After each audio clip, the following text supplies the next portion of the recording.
Hey there guys, hope you're well. Thought I'd just give you a bit of an update on the garden, exciting stuff. On Monday we're going to be changing a little section next to the garden beds, which is a little bit overrun at the moment. Looks a bit, well, I'll show you. So it's, we've got a little hanging chair there, but we tried to pave it, didn't really work out that well. So on Monday we're going to have it concreted and still have little lily-pillies around the outside, so it should be a nice little hedge, paint the fence, and it should be quite nice. Let's do some virtual gardening, some virtual watering.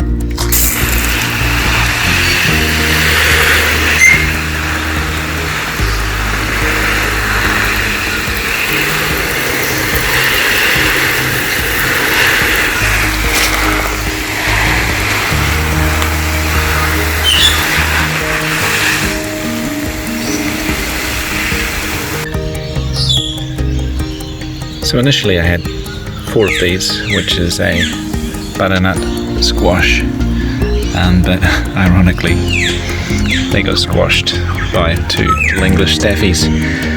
So I'll show you what I did. The other day I was cutting a pumpkin and I was about to throw the seeds, and I thought, well, perhaps I could just chuck those seeds straight into the ground and see if I can get some pumpkin seedlings to replace the ones the dog smashed. So I chucked a row in here, and it looks like there's a bit of a gap there where some of the seeds didn't take, but pretty good success rate. So I'll pop those in the ground and see how long they last.